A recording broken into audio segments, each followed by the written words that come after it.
Well, hi there, thanks for coming to check out this video.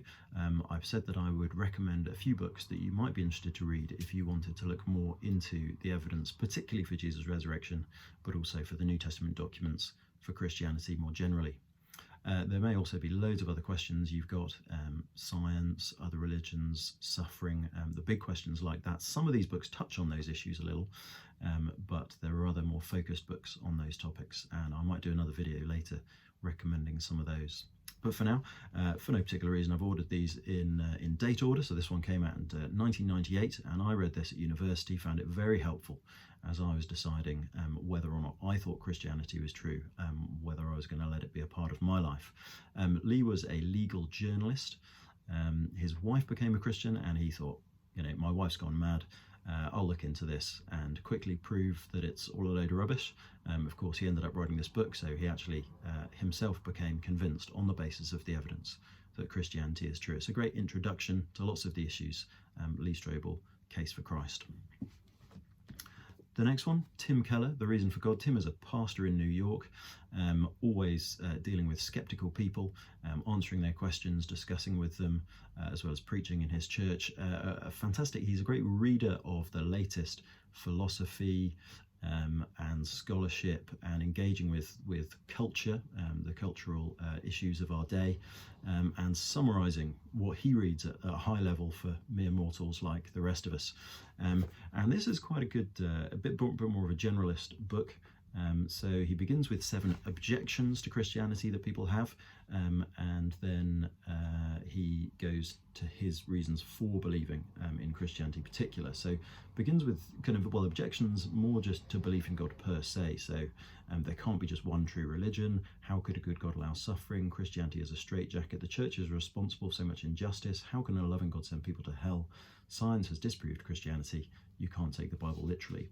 And then he builds up his case: the clues of God, the knowledge of God, the problem of sin, religion and the gospel, the story of the cross, the reality of the resurrection, and then invites us to consider Christianity for ourselves.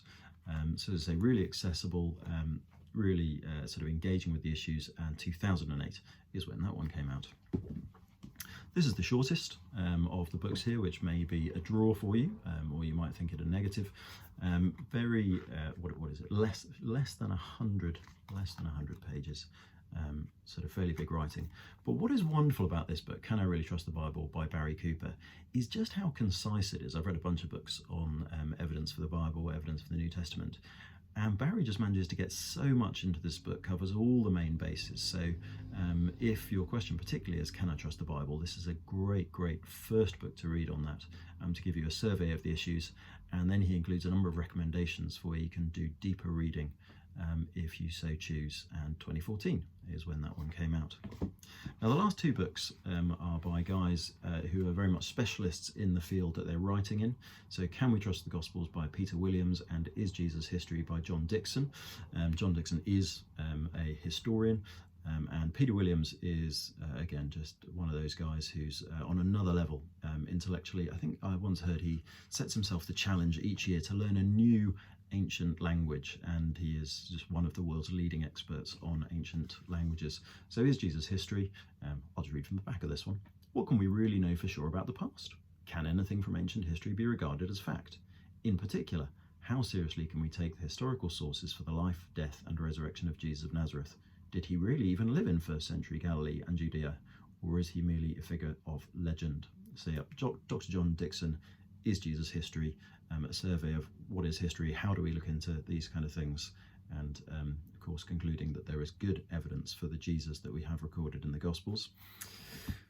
Peter Williams, as I say, languages, translations, the fragments of different documents, how we assess the reliability of ancient documents, all that kind of stuff. Peter Williams, absolutely at the top of his field in this, genuinely one of the world's experts. But again, he's written much bigger and more detailed books and articles than this. This is his sort of accessible version, but lots of charts and diagrams and that sort of thing to really help us understand how good, how deep the evidence is for the New Testament and the Gospels in particular. And Peter Williams has pushed scholarship forward on a number of these matters, as well as bringing other scholarship like that of Dr. Richard Bauckham, Are the Gospels eyewitness testimony, which sort of that sort of fat a book, and bringing those together and making them accessible to the rest of us. So there we go, just a few books. Oh, sorry, and I did say so 2018 and 2019 for those two, so they're bang up to date with the latest scholarship. Hope that's helpful. Do get in touch, info@sthellenschurch.org.uk if you'd like to ask any particular questions on this, have other recommendations, tell us your thoughts. And well, as I film this, it's Easter Sunday, so happy Easter and God bless you.